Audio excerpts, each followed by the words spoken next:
أشهد أن محمد رسول الله۔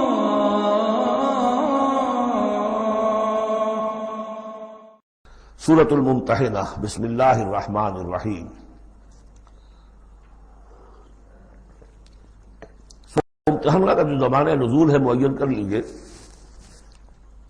یہ ان دو رکوعوں کے ساتھ سمجھیے کہ جو سورہ توبہ میں ہم نے پڑھے، دوسرا اور تیسرا رکوع۔ فتح مکہ سے پہلے جو کچھ رد و قدا چل رہی تھی کہ نہیں کرنا چاہیے، کاہے کے لیے فوج کشی کر رہے ہیں، اور اس پر پھر جو اللہ تعالیٰ کی طرف سے جو تبصرہ آیا، منافقین تھے یا ضعفاء تھے، ان کے اعتراضات کے جواب دیے گئے۔ آخر مکے والے کتنے ہی برے صحیح، بہرحال وہ حرم کی خدمت کرتے ہیں، لہذا ان کا ایک نیکی کا مقام بھی ہے۔ وہ ساری دلیلیں پڑھ چکے ہیں۔ سورہ توبہ رکوع 2 اور 3، یہ بھی 2 رکوع ہیں۔ اسی موقع پر ایک بہت مخلص مومن صحابی، ان سے ایک بہت بڑی غلطی ہو گئی۔ حضرت حاتب ابن ابی بلتع رضی اللہ تعالی عنہ، بدری ہیں۔ ان کے گھر والے، ان کا پورا کنبہ ابھی مکے میں تھا، اور ان کا کوئی وہاں پہ رشتہ دار ایسے نہیں تھے کہ جو ان کی حفاظت کر سکے۔ انہیں یہ اندیشہ ہوا کہ اگر واقعی اب جنگ ہو گئی اور اگر ہم جا رہے ہیں مکے پر چڑھائی کرنے کے لیے، تو پھر یہ ہے کہ مکے میں جو مشرکین ہیں، کفار ہیں، وہ میرے بچوں کو، میرے گھر والوں کو شدید نقصان پہنچا سکتے ہیں، لہٰذا میں ان کے ساتھ کوئی نیکی کروں تاکہ میرے اس احسان کو پیش نظر رکھ کر وہ میرے گھر والوں کا لحاظ کریں۔ انہوں نے ایک خط لکھا مکے والوں کے نام، اور اس میں گویا کہ وہ سیکریٹ جو ہے وہ لیک کر دیا کہ محمد اب تم پر چڑھائی کرنے والے ہیں صلی اللہ علیہ وسلم۔ یہ احسان دھرا۔ ایک عورت کو وہ خط دیا، اس عورت نے اس خط کو اپنی چٹیا میں باندھ لیا تاکہ تلاشی لی جائے تو کہیں سے نکلے نہ، اور وہ عورت وہ خط لے کر روانہ ہو گئی۔ ادھر حضور کو اللہ تعالیٰ نے وحی سے مطلع کر دیا۔ حضور نے بھیجا حضرت علی اور ان کے ساتھ ایک اور صاحب کہ جاؤ فلاں جگہ اس وقت وہ عورت ہوگی، تم جا کے اس کو وہاں ٹھہری ہوئی ہے راستے میں کسی منزل میں، اس کے پاس خط ہے، وہ لے کے آؤ۔ وہاں پہنچے، عورت موجود تھی۔ محمد رسول اللہ کی دی ہوئی خبر تو غلط نہیں ہو سکتی تھی۔ اس سے پوچھا، نہیں قتل نہیں۔ اس کی جو تلاشی لی تو کہیں نہیں نکلے۔ پھر حضرت علی نے دھمکی دی، دیکھو ہمیں ہمارے نبی نے بتایا ہے تمہارے پاس خط ہے، جھوٹا نہیں ہو سکتا وہ، یا تو تم سیدھی خط مجھے نکال دو ورنہ میں تمہیں برہنہ کر کے تمہاری تلاشی لوں گا۔ آج کل آپ کو معلوم ہوگا نا کہ سعودی عرب میں ہیروئن کی سمگلنگ میں عورتیں اپنے پرائیویٹ پارٹس کے اندر بھی یہ سمگلنگ کرتی ہیں اس کے ذریعے سے۔ بہرحال یہ دھمکی سن کر وہ پھر اس نے کھول کے اپنی چٹیا اور نکال کے دے دی۔ وہ خط لے کے آ گئے۔ اب وہ راز کھل گیا، ابی بلتع کو بلایا، حاتب نے ابی بلتع کو مان لیا، اپنی حضور یہ میرا خط ہے۔ حضرت علی نے کہا کہ، یا حضرت عمر نے کہ آپ مجھے اجازت دیں کہ میں اس کی گردن مار دوں ابھی؟ آپ نے فرمایا نہیں، حاتب بدری ہے اور بدریوں کے تمام اللہ تعالیٰ پچھلے اگلے گناہ معاف کر چکا ہے، تو اس کی وہ جو فضیلت ہے اس کی وجہ سے جو خطا ہو گئی اللہ معاف کرے گا۔ تو وہ ہے اصل میں کشاکش پس منظر میں جس میں کہ یہ صورت نازل ہو رہی ہے۔ یا ایھا الذین آمنوا لا تتخذوا عدوی وعدوکم اولیاء، اہل ایمان تم میرے اور اپنے دشمنوں کو اپنا دوست اور ولی نہ بناؤ۔ ان کی خیر خواہی، ان کی بھلائی، ان پہ احسان کرنے کی کوشش، ان کے ساتھ اپنے گڈ آفیسز بلڈ کرنے کی کوشش۔ تلقون الیہم بالمودۃ، تم ان پر ان کی طرف رجوع کرتے ہو، بھیجتے ہو پیغام دوستی کے، خلوص و اخلاص کے۔ وقد کفروا بما جاءکم من الحق، حالانکہ انہوں نے کفر کیا ہے، انکار کیا ہے اس حق کا جو تمہارے پاس آیا ہے۔ یخرجون الرسول وایاکم، وہی ہے جو نکالتے ہیں، یعنی جنہوں نے نکالا ہے رسول کو صلی اللہ علیہ وسلم، تمہیں بھی نکالا ہے، ان تؤمنوا باللہ ربکم، صرف اس جرم کی پاداش میں کہ تم ایمان رکھتے ہو اللہ پر، اپنے رب پر۔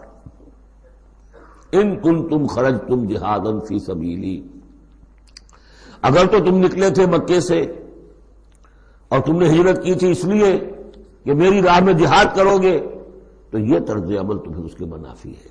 وابتغاء مرضاتی، اور میری رضا جوئی کے لیے تم نکلے تھے تو سرون الیہم بالمودہ، تم خفیہ پیغامات بھیجتے ہو ان کو دوستی کے، احسان کے مبنی. وَأَنَا أَعْلَمُ بِمَا أَخْفَيْتُمْ، تم نے خفیہ پیغام بھیجا، میں تو خوب جانتا ہوں جسے تم چھپاتے ہو. وَمَا أَعْلَنْتُمْ، جسے تم ظاہر کرتے ہو. وَمَنْ يَفْعَلْهُ مِنْكُمْ فَقَدْ ضَلَّ سَوَاءَ السَّبِيلِ، جو کوئی بھی تم میں سے یہ کام کرے گا وہ تو پھر سیدھے راستے سے بھٹک گیا. یہ ایک آیت ہے، اب تک نوٹ کر لیجیے. مدنی صورتوں کا جو مزاج ہے.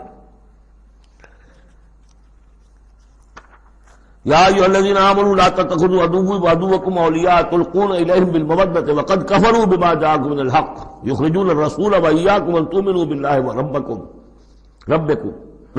ربکم ان کنتم خرجتم جہادا فی سبیلی وابتغاء مرضاتی تسرون الیہم بالمودۃ وانا اعلم بما اخفیتم وما اعلنتم ومن یفعلہ منکم فقد ضل سواء السبیل. ان یثقفوکم یکونوا لکم اعداء، اگر وہ کہیں تمہیں پا لیں، یعنی تم ان کے ہاتھ لگ جاؤ، ہتھے چڑھ جاؤ، وہ تمہارے ساتھ دشمنی کریں گے. وَيَبْسُطُوا إِلَيْهِمْ أَيْدِيَهُمْ، اپنے ہاتھ بڑھائیں گے تمہاری طرف. وَأَلْسِنَتَهُمْ، اور اپنی زبانیں، بِالسُّوءِ، برے ارادے کے ساتھ تمہیں نقصان پہنچائیں گے، ان کی زبانیں بھی ان کے ہاتھ بھی. وَوَدُّوا لَوْ تَكْفُرُونَ، اور ان کی خواہش ہوگی شدید کہ کسی طرح تم بھی دوبارہ کافر ہو جاؤ.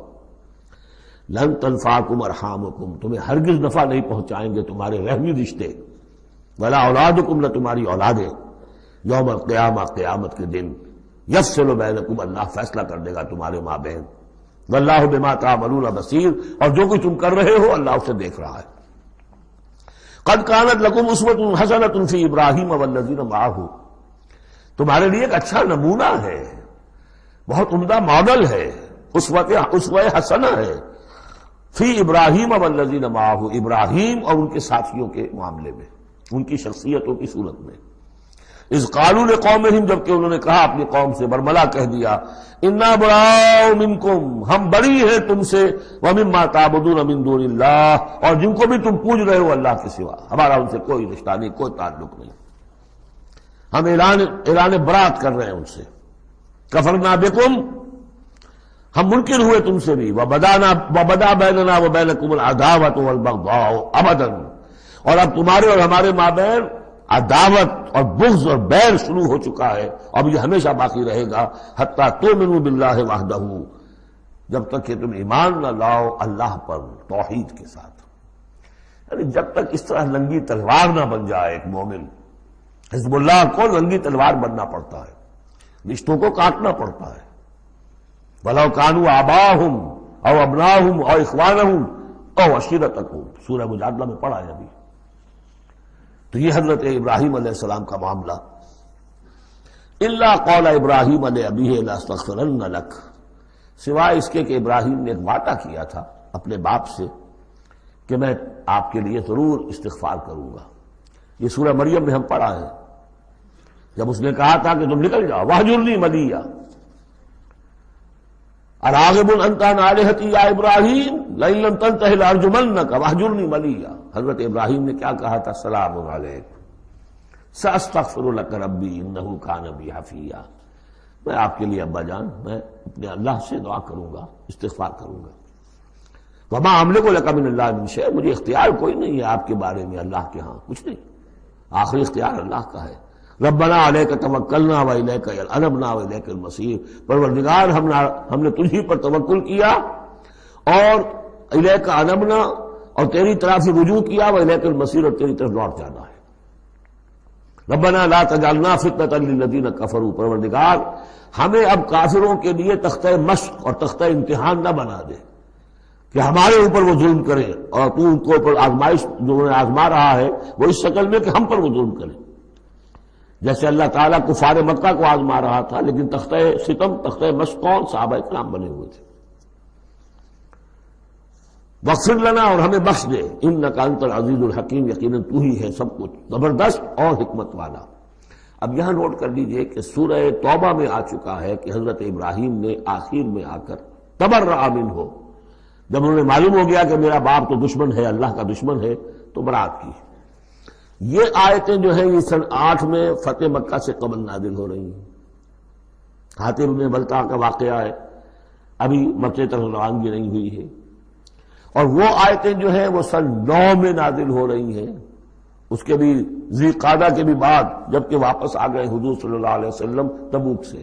لہذا وہ ہوگی محکم، اور یہ بات جو ہے اس کے پہلے یہ گویا کتابیں رہے گی. لقد کان لکم فیہم اسوۃ حسنۃ، تمہارے لیے یقیناً ان کی ذات میں، ان کے رویے میں، ان کے طرز عمل میں ایک اچھا نمونہ ہے. لمن کان یرجو اللہ والیوم الآخر، لیکن کس کے لیے؟ کہ جو اللہ کی بھی ملاقات کی امید رکھتے ہو اور یوم آخر سے ڈرتے ہو. بالکل یہی الفاظ وہاں آئے تھے. لقد کان لکم فی رسول اللہ اسوۃ حسنۃ لمن کان یرجو اللہ والیوم الآخر وذکر اللہ کثیرا. یہ سورہ احزاب میں ہم پڑھ چکے ہیں. حضور کی شخصیت، آپ کی سیرت اسوہ کاملہ ہے، لیکن فائدہ کون اٹھائیں گے؟ فائدہ صرف وہی اٹھا سکیں گے کہ جو اللہ پر بھی ایمان رکھتے ہو، آخرت پر بھی ایمان رکھتے ہو اور کثرت کے ساتھ اللہ کا ذکر کرتے ہو. اسی طریقے سے یہاں لقد کان لکم فیہم اسوۃ حسنۃ لمن کان یرجو اللہ والیوم الآخر ومن یتولی فإن اللہ هو الغنی الحمید. اور جو منہ پھیر لے، پیٹھ موڑ لے، اللہ غنی ہے، حمید ہے، اللہ کو کسی کی پرواہ نہیں، کوئی احتیاج نہیں. اب آخری مسئلہ آ رہا ہے خاص طور پر بعض خواتین کا. ہوا یہ تھا کہ صلح حدیبیہ میں طے ہو گیا تھا، جو سن 6 میں ہوئی، کہ مکے سے اگر کوئی مسلمان بھاگ کر جائے گا مدینے تو آپ کو واپس کرنا ہوگا، اور مدینے سے اگر کوئی مسلمان مرتد ہو کر واپس آئے مکے تو ہم واپس نہیں کریں گے. یہ شرط تھی، اور شرط مان لی تھی حضور نے. اس کے بعد معاملہ پیش آ گیا چند خواتین کا. اب ظاہر بات ہے کہ اب خواتین جو ہے ان میں سے کوئی مدینے آ گئی، مطالبہ ہوا ان کا واپس کریں. جو مسلمان تھی ایمان لے آئی تھی. حضور نے فرمایا نہیں، وہ مردوں پر بحث تھی، ساری گفتگو جو ہوئی تھی وہ رجال سے متعلق تھی، نساء کی نہیں، لہذا ان کو واپس نہیں کیا جائے گا، اور نہیں کیا گیا. لیکن یہ کہ اب جو وہاں سے خواتین آ رہی ہیں، کہہ رہی ہیں کہ ہم تو صاحب ایمان ہیں، اس لیے ہم ہجرت کر کے مکے سے آ گئی ہیں یہاں. اندیشہ یہ تھا کہ ان میں کہیں جاسوس نہ آ رہے ہوں، مکے والے جو ہیں ان کے ذریعے سے کچھ اسکینڈلائز نہ کریں ہماری سوسائٹی کو. کچھ کہہ نہیں سکتے، لہذا ان کا معاملہ کیا کیا جائے. پھر یہ کہ ان کے شوہر تو وہاں ہیں، شادی تو وہاں ہوئی ہوئی ہے ان کی، تو آیا یہ اب یہاں مسلمانوں کے لیے حلال ہے اس درجے میں کہ وہ ان سے نکاح کر سکیں، یا وہ رشتہ برقرار رہے گا؟ کافر جو ہے ان کی بیویاں یہ مسلمان ہو گئی، یہ آ گئی. تو یہ مسائل تھے خواتین کے کہ جن کو اس رکوع میں سورہ ممتحنہ کے اور آخر میں پھر خواتین کی بیعت کا تذکرہ ہے اس میں. اور یہ میں سمجھتا ہوں کہ اللہ تعالیٰ کی طرف سے کمپنسیشن ہوتی ہے. جیسا کہ میں نے بتایا تھا کہ باپ اور ماں میں فرق یہ رکھا گیا، قانونی طور پر باپ کا پلڑا بھاری ہے. باپ طلاق دے سکتا ہے ماں کو، ماں تو خلا ہی لے سکتی ہے، طلاق دے نہیں سکتی. اور اگر طلاق ہو جائے گی تو اولاد باپ کی شمار ہوگی، ماں کی نہیں. یہ قرآن کا قانون ہے. لیکن دوسری طرف ماں کی خدمت 3 درجے زیادہ ضروری ہے باپ سے. خدمت میں 3 درجے فائق رکھ دیا ماں کو، اور کہا کہ جنت اس کے قدموں تلے. تو کمپنسیشن ہوتی ہے، کسی ایک جگہ پر کمی ہے تو دوسری جگہ اس کو، اسی کا نام بیلنس ہے. یہ ترازو کے یہ دونوں جو ہیں، اگر بازو جو ہیں یہ برابر ہے تو ایک سیر ادھر ڈالیں گے، ایک سیر ادھر ڈالیں گے، ترازو کی ڈنڈی سیدھی رہے گی. ایک چھوٹا ہے ایک بڑا ہے تو چھوٹے میں اب کم ڈالنے سے، اور چھوٹے میں زیادہ ڈالنا پڑے گا اور بڑے میں کم، تب وہ تو یہ بیلنس تو تب ہوگا کہ وہ جو کمی ہے اس کو پیش نظر رکھیں. یہ ہے معاملہ جو یہاں پہ بیان ہوا. وہ بیلنس کیا کیا اللہ تعالیٰ نے؟ مردوں کی بیعت کا قرآن میں ذکر ہے، اس کا متن قرآن میں کہیں نہیں ہے. بیعت عقبہ اولیٰ کا کیا متن تھا، بیعت عقبہ ثانیہ کا متن کیا تھا، کیا بیعت ہوئی تھی، کیا الفاظ تھے، بیعت رضوان کے موقع پہ کیا جو الفاظ کا تھے، کہیں نہیں، قرآن میں نہیں. احادیث میں مل جائیں گے. خواتین کی بیعت کو یہ فضیلت دے دی کہ اس کا پورا متن بھی قرآن مجید میں موجود ہے. فرمایا عسى الله ان يجعل بينكم وبين الذين، ابھی وہ مسئلہ ابھی چل رہا ہے، وہ خواتین کا مسئلہ بعد میں آئے گا. عسى الله ان يجعل بينكم وبين الذين عاديتم منهم مودة. ہو سکتا ہے مسلمانوں کہ جو تمہارے اور جن کے مابین دشمنی پڑ گئی ہے اللہ تعالیٰ تمہارے مابین پھر دوستی پیدا کر دے. کیسے پیدا کر دے؟ وہ ایمان لے آئے. فاخوانکم فی الدین. اور کوئی زیادہ دور تو نہیں تھا اب مرحلہ. فتح مکہ کے بعد سن 9 میں وہ آیات آئیں کہ 4 مہینے کی مہلت ہے، اس میں ایمان نہیں لاؤ گے تو گردنیں اڑا دی جائیں گی. سب کے سب لوگ ایمان لے آئے. تو اب ہو گئے بھائی اخوانکم فی الدین. عسى الله ان يجعل بينكم وبين الذين عاديتم منهم مودة والله قدير والله غفور رحيم. اللہ ہر شے پر قادر ہے اور غفور ہے اور رحیم ہے. لا ينهاكم الله عن الذين لم يقاتلوكم. اللہ تعالیٰ تمہیں ان لوگوں سے نہیں روکتا کہ جنہوں نے تم سے کبھی جنگ نہیں کی فی الدین، دین کے معاملے میں. ولم يخرجوكم من دياركم. اور نہ تمہیں نکالا تمہارے گھروں سے.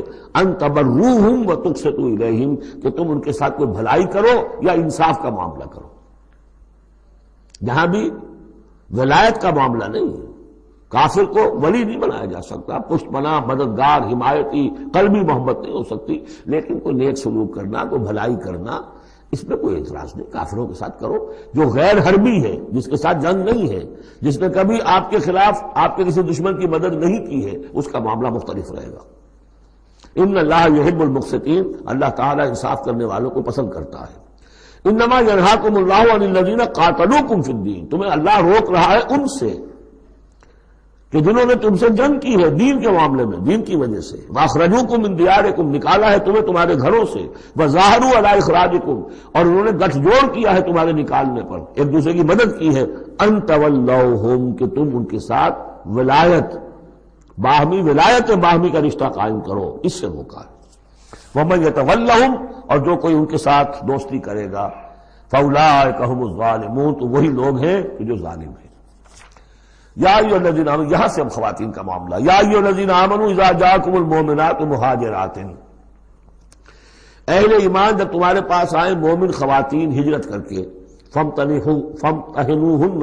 تو ان کا ذرا امتحان لے لیا کرو، دیکھ بھال کر لیا کرو یہ واقعی مومن ہے. کچھ تھوڑی سی انٹروگیشن ہو، سرسری سی اندازہ ہو جائے. لیکن اللہ عالم بایمانہن. باقی یہ کہ اللہ تعالیٰ بہتر جانتا ہے کسی کے دل میں ایمان ہے یا نہیں ہے. آپ کے لیے ناممکن ہے کہ آپ اس کی صحیح تفتیش کر سکیں. تاہم پھر بھی کسی درجے میں ایک احتیاطی تدبیر اختیار کرو کہ دیکھ لیا کرو کہ وہ واقعتاً ایمان والی ہے. فَإِنْ عَلِمْتُمُوهُنَّ مُؤْمِنَاتٍ. پھر اگر تم دیکھو کہ وہ مومن ہے، واقعتاً مومن ہے، فَلَا تَرْجِعُوهُنَّ إِلَى الْكُفَّارِ. تو اب انہیں لوٹاؤ نہیں کفار کی طرف. لَا هُنَّ حِلٌّ لَهُمْ. نہ وہ اب ان کافروں کے لیے حلال رہی ہیں، وَلَا هُمْ يَحِلُّونَ لَهُنَّ. نہ وہ ان کے لیے حلال ہے. وَآتُوهُمْ مَا أَنفَقُوا. جو کچھ انہوں نے خرچ کیا تھا، مہر دیا تھا، وہ لوٹا دو، یہاں سے دے دو، بھجوا دو. فلاں کافر، اس کی بیوی مسلمان ہو گئی، یہاں آ گئی ہے، اب یہاں تعلق ازدواج ختم ہوا، جو مہر تم نے دیا تھا وہ واپس کر رہے ہیں. دیکھیے یہ ہے عدل و انصاف.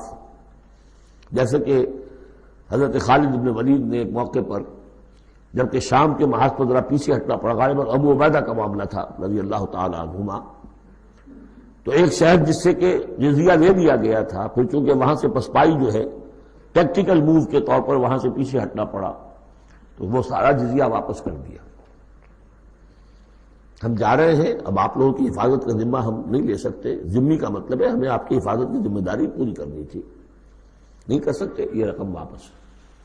اور دھاڑے مار مار کر وہ روئے کہ یہ لوگ فرشتہ لوگ یہ جا رہے ہیں ہمیں چھوڑ کر. تو یہاں بھی کہا جا رہا ہے کہ وہ کافر ہیں، لیکن یہ کہ ان کے جو انہوں نے مہر وغیرہ دیا ہوا ہے مسلمان عورتوں کا واپس کر لوٹا دو. وَلَا جُنَاحَ عَلَيْكُمْ أَن تَنكِحُوهُنَّ إِذَا آتَيْتُمُوهُنَّ أُجُورَهُنَّ. اور اے مسلمانوں تم پر کوئی حرج نہیں ہے، کوئی گناہ نہیں ہے کہ تم اب ان خواتین سے نکاح کر لو جبکہ تم انہیں ان کے مہر ادا کر دو. وَلَا تُمْسِكُوا بِعِصَمِ الْكَوَافِرِ. اور اگر تمہاری بیویاں وہاں ہیں، کوئی رہ گئی ہیں، اب کفر پہ ہیں، تو تم بھی ان کے ناموس کو اپنے قبضے میں نہ رکھو، یعنی انہیں طلاق دے دو، انہیں فارغ کر دو کہ ہمارا تم سے کوئی تعلق نہیں. وَاسْأَلُوا مَا أَنفَقْتُمْ. اور ان سے مانگ لو جو بھی تم نے ان کو دیا تھا مہر کے طور پر. جب ہمارے اور تمہارے درمیان وہ رشتہ ختم ہوا، میرا مہر واپس کرو. وَلْيَسْأَلُوا مَا أَنفَقُوا. جو انہوں نے خرچ کیا تھا وہ مانگ لیں. جو یہاں مسلمان عورتیں آ گئی ہیں ان کا مہر لوٹا دیا جائے. ذالکم حکم اللہ یحکم بینکم. یہ اللہ کا حکم ہے اور اللہ تمہارے مابین فیصلہ کر رہا ہے. واللہ علیم الحکیم، اللہ سب کو جاننے والا ہے، کمال حکمت والا۔ وَإِنْ فَاتَكُمْ شَيْءٌ مِّنْ أَزْوَاجِكُمْ، اور اگر کوئی چیز جاتی رہے تمہارے ہاتھ سے تمہاری بیویوں کے معاملے میں، یعنی مسلمان مرد ہجرت کر کے آ گیا، بیوی اس کی وہاں پر ہے اور وہ کافرہ ہے، مشرکہ ہے، اور اس سے وہ کہتا ہے میرا مہر واپس کرو، وہ نہیں کرتی، وہ مہر واپس نہیں کر رہی، اسے یہاں پہ نکاح کرنے کے لیے مہر ادا کرنا پڑے گا، اس کے پاس پیسے نہیں۔ اس مسئلے کا حل بتایا۔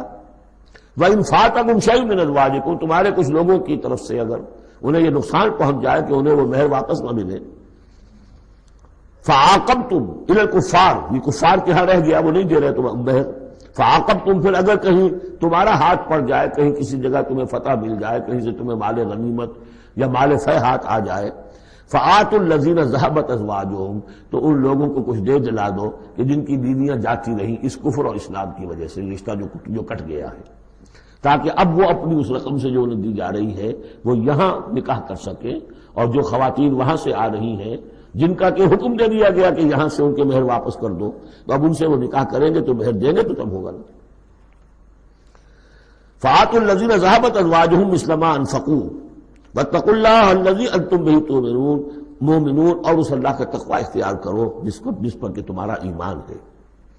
یا ایھا النبی، اے نبی صلی اللہ علیہ وسلم، اذا جاءک المؤمنات یبایعنک، جب آپ کے پاس آئیں مومن خواتین آپ سے بیعت کرتی ہوئی، علی اللہ یشرکن باللہ شیئا، پہلی شرط یہ ہے کہ وہ عہد کریں کہ وہ اللہ کے ساتھ کسی شے کو شریک نہیں کریں گی، ولا یسرقن، دوسری یہ کہ چوری نہیں کریں گی، ولا یزنین، کوئی بدکاری نہیں کریں گی، ولا یقتلن اولادہن، اپنی اولاد کو قتل نہیں کریں گی، ولا یاتین ببہتان یفترینہ بین ایدیہن وارجلہن، اور نہ ہی وہ کوئی ایسا طوفان باندھیں گی، کوئی بہتان لگائیں گی جو ان کے ہاتھوں اور پاؤں کے مابین سے ہو، سیکسول سکینڈلز، کوئی عورت جو توبہ کر دے کسی کے اوپر اس نے میری آبرو ریزی کی ہے یا اس نے کسی اور اعتبار سے، تو یہ چیزیں بھی نہیں، اور یہ ہوتا رہا ہے، انبیاء تک کے ساتھ ہوا ہے۔ ولا یعصینک فی معروف، اور آخری بات یہ اس بیعت کے اندر کہ جو بھی آپ بھلی بات ان سے کہیں گے اس کے اندر آپ کی نافرمانی نہیں کریں گے۔ یہ ہے آرٹیکلز آف بیعہ خواتین کے لیے۔ فبایعہن، تو اے نبی ان کی بیعت قبول کر لیجئے، انہیں بیعت کر لیجئے اپنے سے، واستغفر لہن اللہ، اور ان کے ساتھ ان کے لیے اللہ تعالیٰ سے استغفار کیجئے۔ ان اللہ غفور الرحیم، یقیناً اللہ غفور الرحیم ہے۔ اب یہاں نوٹ کر لیجئے کہ جو بیعت مردوں سے لی گئی بیعت عقبہ ثانیہ، بیعت عقبہ اولیٰ جو تھی وہ تقریباً یہی تھی، اسی لیے اس کو بیعت النساء بھی کہتے ہیں، پہلی بیعت۔ ابھی جو ہے وہ کوئی ایسی شکل سامنے نہیں تھی کہ کوئی جماعتی تشکیل ہو رہی ہو، جماعت بنانی ہو، اور ہمارے ہاں جو بھی صوفیاء ہیں جو بیعت لیتے ہیں وہ بھی تقریباً اسی کو دلیل بناتے ہیں، بیعت عقبہ اولیٰ اور بیعت النساء، وہ اسی بات کا عہد لیتے ہیں، شرک نہیں کروں گا، یہ نہیں کروں گا، چوری نہیں کروں گا، نیکی کے کام کروں گا، وغیرہ وغیرہ۔ تو صوفیاء کی بیعت، خواتین کی بیعت اور بیعت عقبہ اولیٰ تقریباً یہ ہے۔ لیکن وہ بیعت جس سے کہ جماعتی زندگی وجود میں آئی وہ بیعت عقبہ ثانیہ ہے۔ حضرت عبادہ بن ثابت رضی اللہ تعالیٰ عنہ سے اس کی پورا اس کا ٹیکسٹ جو ہے وہ موجود ہے، متفق علیہ حدیث ہے، جس کو بخاری میں بھی ہے، مسلم میں بھی ہے۔ بایعنا رسول اللہ صلی اللہ علیہ وسلم، وہ فرماتے ہم نے بیعت کی تھی اللہ کے رسول سے صلی اللہ علیہ وسلم، علی السمع، آپ کا ہر حکم سنیں گے، اطاعت کریں گے، فی العسر، تنگی، والیسر، اور آسانی میں بھی، والمنشط، اس حالت میں بھی کہ ہماری طبیعتوں میں انشراح ہو کہ ہاں یہ کام واقعتاً بہت مفید ہے، صحیح ہے، والمکرہ، اور اس حالت میں بھی کہ ہمیں اپنی طبیعتوں پر جبر کرنا پڑے، ہمیں اس فیصلے کے ساتھ اتفاق نہ ہو، وعلی اثرۃ علینا، اور اس کے باوجود کہ دوسروں کو ہم پر ترجیح دے دی جائے۔ ترجیح دے دی جائے کس بات میں؟ آپ امیر بنا رہے ہیں فلاں شخص کو، یہ تو ابھی نوبارد ہے، ابھی آیا ہے، ابھی شامل ہوا ہم میں، اور ہم پرانے آپ کے ساتھی ہیں، نہیں، پریروگیٹو ہے یہ آپ کا، جس کو چاہے امیر بنائیں۔ وعلی اللہ نضال الامر اہلہ، جنہیں آپ ذمہ دار بنائیں گے ان سے ہم جھگڑیں گے نہیں، ان سے لڑیں گے نہیں، ان کی اطاعت کریں گے۔ من اطاعنی فقد اطاع اللہ ومن عصانی فقد عصی اللہ، ومن اطاع امیری فقد اطاعنی ومن عصى امیری فقد عصانی وعلی ان نقول بالحق اینما کنا، آخری شق یہ کہ ہم حق بات ضرور کہیں گے جہاں کہیں بھی ہوں گے، لا نخاف فی اللہ لومۃ لائم، ہم کسی ملامت کرنے والے کی ملامت کے خوف سے اپنی زبان بند نہیں کریں گے۔ یہ بیعت عقبہ ثانیہ جو ہے اس کو ہم نے تنظیم اسلامی میں اختیار کیا، ایک لفظ کا اضافہ کیا، ابایعک علی السمع والطاعۃ فی المعروف، حضور کی اطاعت مطلق تھی، جو حکم دیں گے، غلط دے ہی نہیں سکتے معصوم ہے۔ حضور کے بعد ابو بکر کی بیعت بھی مطلق نہیں تھی، مقید ہے، مشروط ہے، کتاب و سنت کے دائرے کے اندر اندر۔ یہ بیعت ہے کیونکہ اس کے بعد حضور نے پہلی مرتبہ ایک تنظیمی ڈھانچہ قائم کیا کہ مدینے میں آپ نے 12 نقیب مقرر کر دیے۔ یہ تنظیمی شکل پہلی مرتبہ ہو رہی ہے آپ کی سیرت کے اندر۔ مکے میں تو چونکہ آپ خود موجود ہیں اور سب صحابہ وہیں ہیں، چھوٹا سا شہر ہے، تو کسی تنظیمی سانچے کی اور ڈھانچے کی اور لمبی چوڑی چین جو ہے بنانے کی ضرورت ہی نہیں۔ اب مدینہ دور ہے، وہاں کے کچھ لوگ 9 خزرج میں سے اور 3 اوس میں سے آپ نے نقیب بنائے، اب ان کی ذمہ داری بنی۔ اس طرح جماعتی تنظیم جو بنی ہے وہ اس بیعت پر بنی ہے۔ البتہ چونکہ خواتین کا معاملہ یہ ہے کہ جماعتی جدوجہد جو آگے چلنی ہے اس میں جہاد اور قتال کے جو مراحل آنے ہیں اس میں خواتین کا حصہ بالواسطہ ہے، بلا واسطہ نہیں ہے، ڈائریکٹ نہیں۔ وہ بیعت ان سے نہیں دی گئی بلکہ یہی بیعت لی گئی ہے کہ اس کے اندر یہ افعال ہیں، یہ نہیں کریں گے، اور یہ کہ ہاں جو امیر ہے حضور صلی اللہ علیہ وسلم جو بھی حکم دیں گے، جو بھلائی کا حکم ہوگا اس میں اور ان کی نافرمانی نہیں کریں گے۔ اس کو ہم نے تنظیم میں خواتین کی بیعت کے لیے بعین ہی یہی الفاظ اختیار کیے، اور واقعہ یہ کہ اس کا بہت ایک اہم پہلو یہ ہے کہ چاہے خواتین کو وہ دوسرے کام نہیں کرنے جو مردوں والے ہیں، جنگ میں جانا ہے یا کوئی اور مسئلہ ہے، لیکن ایک سینس آف بلونگنگ ہو جاتی ہے کہ ایک گروہ کے ساتھ ہونا، کونوا مع الصادقین، کوئی ہے جس کے ساتھ آپ نے اپنے آپ کو آئیڈینٹیفائی کیا، جماعتی زندگی ہے اور اس کے تحت ایک کام ہو رہا ہے، اس کی برکتیں جو ہیں جو آپ نے فرمایا گیا، جو حضور نے فرمایا،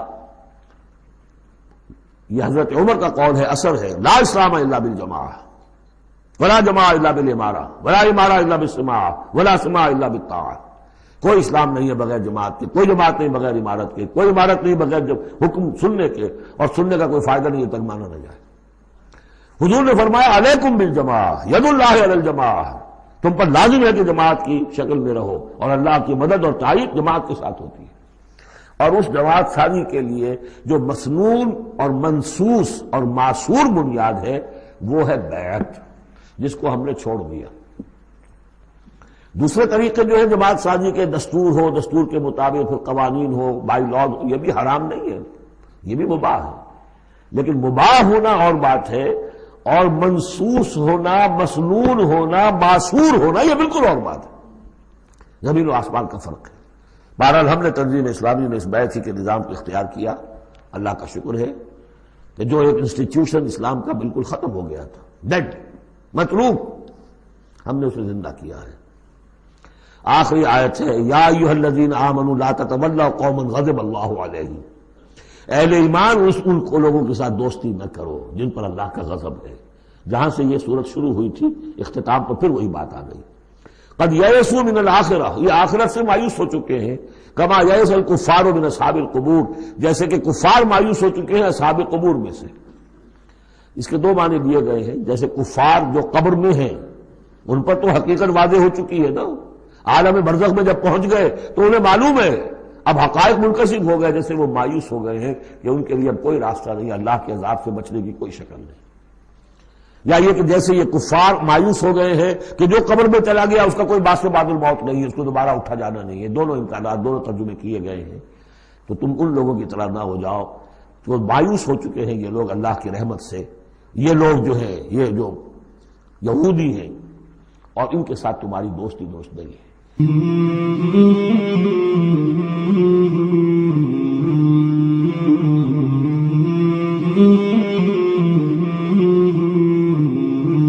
مولاي صل وسلم دائما أبدا على حبيبك خير الخلق كلهم، مولاي صل